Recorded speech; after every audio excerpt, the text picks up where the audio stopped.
Hello and welcome to some more Psychology Revision with me, Will Carne. And me, Sarah Coleman. Today we're doing relationships in the first part, all pre-relationship, where we yabber on about sexual selection and parental investment. Yeah. So we'll be doing that. The essays can be broken up to loads of different marks and different ways you might be asked it. So we put that all in an exam technique video at the end of this whole series. So you're welcome to go listen to that. All we're going to do in this video is tell you all the content. So just sit back, listen, and learn. Right, into stereo mode. Look at that. Ooh. There we are, coming out of different ears. Microphone. It is true, and it is true. Okay, right, shall we get going? Yes. Sarah, begin with the first sexual selection, which is all about intersexual. Yes, this is the AO1 for your first set of marks. Okay, so beginning with differences in biology between the sexes, which mean that they are faced with different evolutionary pressures back in the EEA, and as a result, they'll have different behavioural strategies in order to maximise reproductive success. So let's start with the ladies, who have low potential reproductive rate, with the world record standing at only 69 kids for one woman. Only.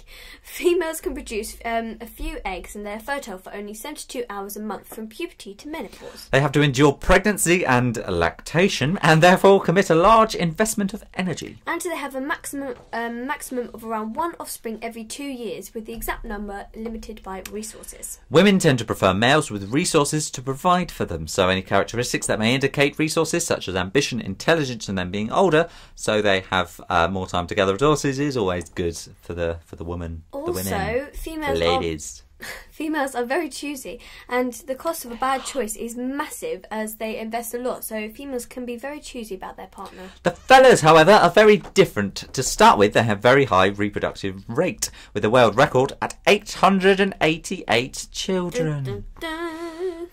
This is attributed to a large number of sperm and them being fertile from puberty to death. Now, little energy is required, only the amount for sperm producing and mating, really. That's it. Arguably, males are only limited by their access to choosy females. Right, yes, they are very choosy. Now, males prefer females with indicators of fertility, such as young, as fertility decreases with age after late teens. Curvy, as a thin waist indicates not being pregnant, and fat reserves as food may have been scarce in the EEA. Also a physical attractiveness, as symmetrical faces indicate good genes and being disease-free. Now, males don't tend to be very choosy according to this theory, as the cost of a bad choice is small, so they tend to be very promiscuous.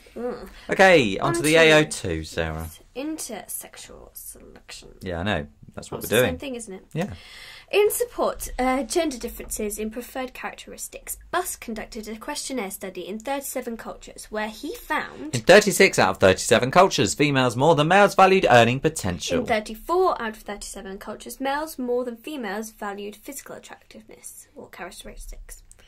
Therefore, males preferred younger females and females preferred older males. Yes, and therefore supporting all the evolutionary theory's predictions. Yes, one strength of this study is that it used a representative sample, and as the results are consistent across cultures, it suggests a genetic basis as different cultures had the same preferences. This suggests that nature takes a bigger role than nurture in determining mate choice. There is also supporting evidence from gender differences in choosiness. Male and female college students were approached by Confederates and asked if they would sleep with them that night. 75% of the male students said yes, compared with none of the females. When asked whether they would just go on a date, though, it was 50% for both genders. That's always good. That's a bit nicer. The theory has been criticised for being alpha gender biased, as it exaggerates the differences between men and women, reinforcing gender stereotypes. The theory suggests that men and women have different attitudes towards casual sex. However, in reality, both males and females engaged in casual sex are unfaithful and faithful, so the theory may be exaggerating what may be in fact are similarities. Yes, an example is one study found that when seeking a marriage partner, both genders valued intelligence.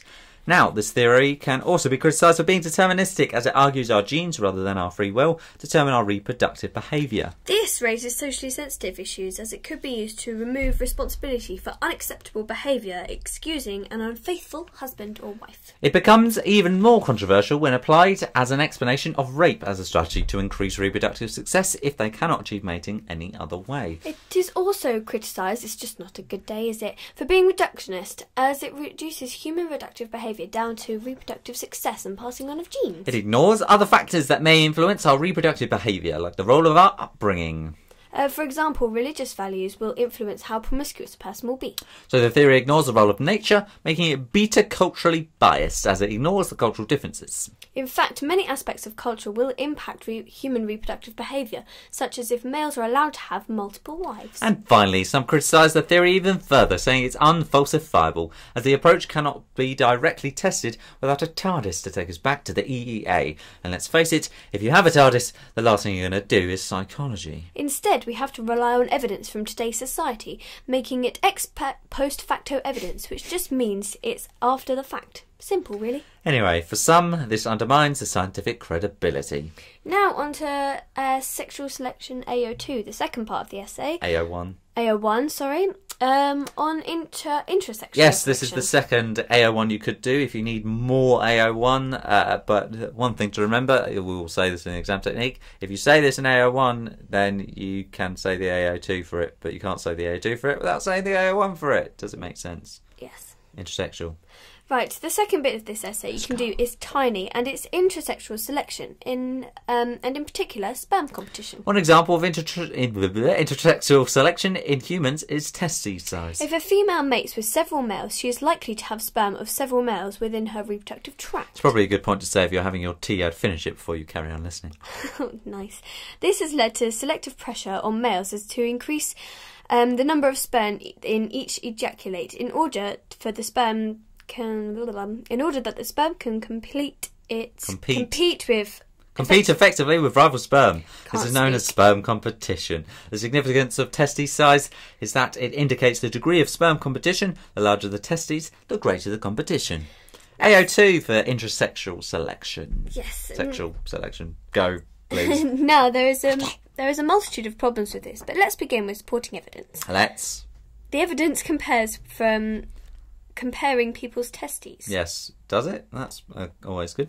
Humans have bigger testes than gorillas, which live in single male groups, but smaller than chimpanzees, where both sexes are highly promiscuous. This shows that there has been an intersexual selection in the past for larger testes. Though it does go against the idea that humans are a monogamous species, as it suggests that females are a bit promiscuous. That's always a bit worrying. Now, for all the worried male psychologists listening, don't worry. Research has largely found testes size doesn't have an effect on sperm count. And research has recently found that males with smaller testes are more likely to be involved with hands-on care with their own toddlers. No. So, if anything, you guys with bigger testes, you should be worried. Apparently, you're worse at toddler care, not to mention the added underwear expense for extra material. But please don't write about that in your exam, as that was just a side note to ease your worried male listeners. Go. Parental Investment. Oh, yes, this is the new essay.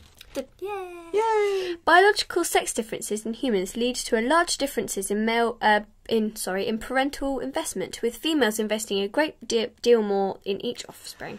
There are 4 big factors to contribute to this issue. What's the first? Firstly, there is a large difference in the size of gametes. Females produce eggs which are large and energy rich, whereas males produce tiny sperm that are little more than pieces of DNA. Yes.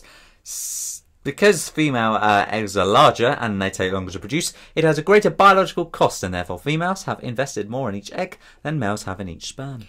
Secondly, females have a much greater reproductive cost. Females have the cost of pregnancy and lactation, and specifically humans have to care for the child after it's born for a considerable number of years due to the helplessness of human children. Now, males suffer little cost. They only have the production of sperm and the energy of mating, which somehow, if you ask most males, they can probably suffer. Thirdly, there is a huge difference in potential reproductive rate.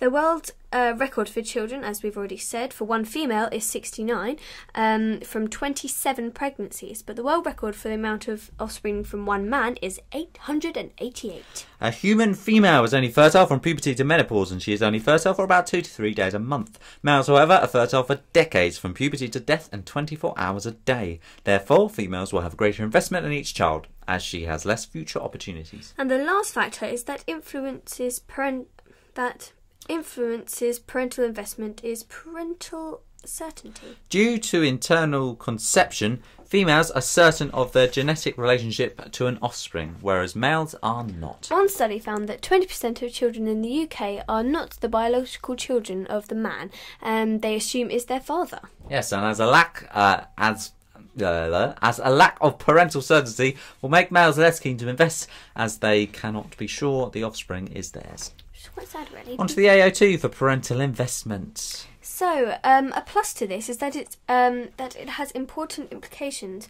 One being that there are sex differences in parental investment determine who will be the more choosy sex when selecting a partner. In humans, it is females, as they invest more in their offspring. The greater reproductive costs are for the female, and so the consequence of a bad choice is high. Supporting evidence for sex differences in choosiness has also been found. Male and female college students were approached by Confederates and asked if they would sleep with them at night. 75% of the males said yes, compared to none of the female students. Yeah, we've already done this study. But it's also supported by a study in San Francisco of very promiscuous gay men. They found that 50% of gay men have more than 500 sexual partners, mostly strangers. This reflects not their homosexuality, but simply the fact that they are men and they are not limited by choosy females. Differences in investment also have implications for jealousy. Yes, they predict that men would be more concerned about the sexual activities of their partners. If a female got pregnant by another man, they would be investing a lot in looking after a child that isn't even their own. This is called sexual jealousy. Women should not be concerned about the physical act of sex, but the emotional ties that may lead her partner and his investment away from herself, called emotional jealousy. In support of this idea, BUS issued questionnaires to students asking them to rank a level of distress caused by either sexual or emotional activities of their partner. Males were found to be more concerned about sexual unfaithfulness, and females more about emotional infidelity. The same effect was observed when participants were wired up and tested for psychological responses. Physiological responses. Yeah, the difference was that less was marked for females, but males consistently showed heightened distress to thoughts of sexual infidelity, effectively. Yes. Another implication is that it proposes that there will be gender differences in preferred mate characteristics. Females invest so much energy in rearing offspring, resources limit their reproductive success. They prefer males with high resources such as wealth, intelligence and ambition, etc. Men invest little energy in rearing offspring, so their reproductive rate is limited by access to fertile women. They prefer women who show characteristics of fertility and health, being very young, curvy, physically attractive, and women with symmetrical faces. What faces? Almost said sexual, but that's okay. That's okay. This is also supported by Bus's study of 37 cultures, the one where he found 36 out of 37 cultures, females more than males valued only potential. 34 out of 37 cultures, males more than females valued physical characteristics, supporting the evolutionary predictions. I assure you, you'll hear this study loads of times in these videos. Go. Yes, the theory has been criticised for being alpha gender bias, as it exaggerates the differences between men and women, whereas in reality many men invest in parental care of offspring. It also argues that men and women have very different attitudes to casual sex, however both males and females engage in casual sex. It is suggested that females benefit as they may marry a male with resources to help rear offspring, but sleep with attractive men to gain the best genes for their offspring. That is true. This theory can also be criticised for being deterministic, as it argues that our behaviour is determined by biological differences rather than our free will. The theory is socially sensitive, as it could be accused of sexism since it treats what many consider to be selfish male behaviour, leaving females to care for the offspring as normal and natural. This reinforces Western stereotypes and may argue that these stereotypes need to be changed to allow equal rights to freedoms to women. A strength of the evolutionary approaches is that they can be applied to the whole world. The whole world. So all the instincts mentioned should be as applicable to collectivist societies as individualistic. And finally, some criticise evolutionary approaches for being falsifiable. You cannot directly test whether a behaviour was adaptive in the EEA. Instead, we have to rely on evidence from today's society, making it ex post facto evidence, undermining scientific credibility. And that's it. That's everything for this psychology unit. So yes, for part A, for pre-relationship, we're gonna get going with in the relationship next. In the next video, so go listen to that. Quite a lot of the content in there was repeated, but that's kind of helpful because it means you can use the same studies. So listen to us over and over again. And we also do all the other ones. We've done anomalistic as well, haven't we? Yes. Yes. And research methods. Yes. And anyway, enough of that. Bye.